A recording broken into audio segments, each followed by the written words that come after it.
Historia de la tipografía, Gabriela Salazar y Valentina Sarmiento. Periodo gótico, Europa occidental. En este periodo resurgen las ciudades como focos culturales, se desarrolla la burguesía, las universidades y nuevas órdenes religiosas. Este periodo tenía rasgos teocentristas, en donde las artes eran expresiones religiosas. Asimismo, la tipografía, la cual se caracterizaba por sus formas pesadas, condensadas y la modulación vertical que dificultaban la lectura. Renacimiento. Este periodo dio un giro contundente al pasar del teocentrismo al antropocentrismo. La tipografía es revolucionada cuando Johannes Gutenberg inventa la imprenta, una prensa manual de tipos móviles con letra texture, que preservaba los rasgos de la letra gótica.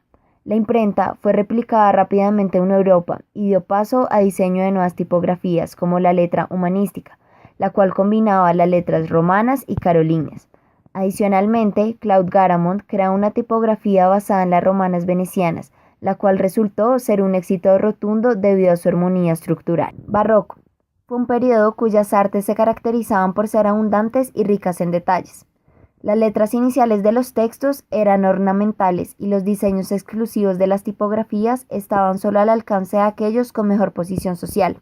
Es el caso del rey de Francia, Luis XIV, a quien le fue diseñada una tipografía de uso exclusivo por Philippe Grandjean. Clasicismo. La sociedad se ve reflejada en la Declaración de los Derechos Humanos, la abolición de la esclavitud y la ruptura de una sociedad estamental con la Revolución Francesa.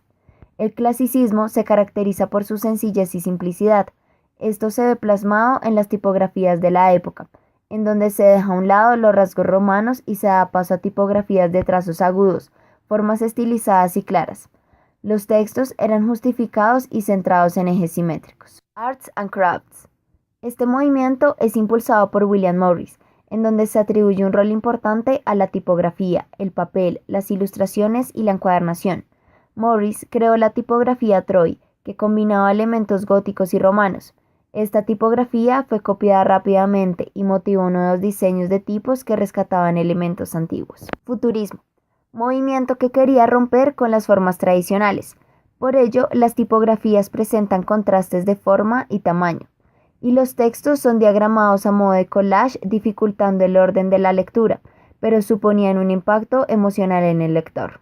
Dadaísmo.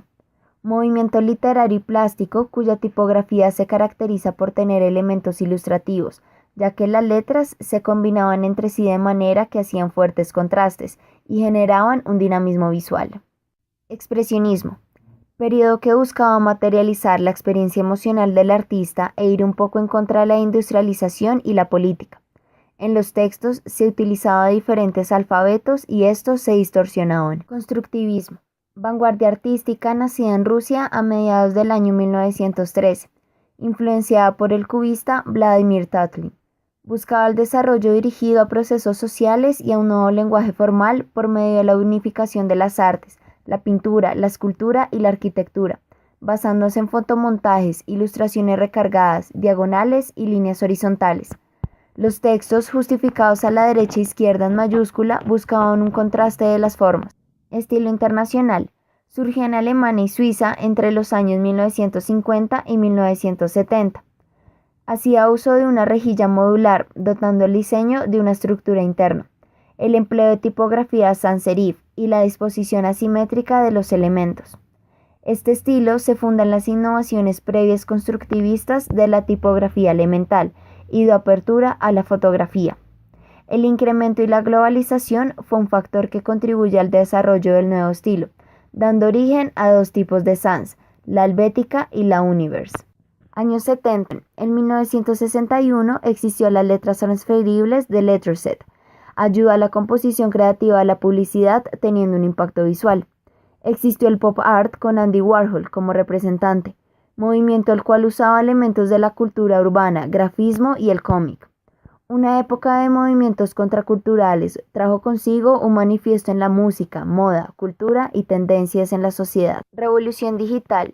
En 1984, Apple cambió la época lanzando al mercado el Apple Macintosh. Contribuyó en este tema gracias a la creación del Adobe Time Manager, el cual evitaba el mal efecto visual.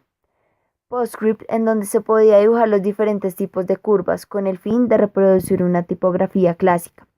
Existe Template Gothic de Verydeck, En 1990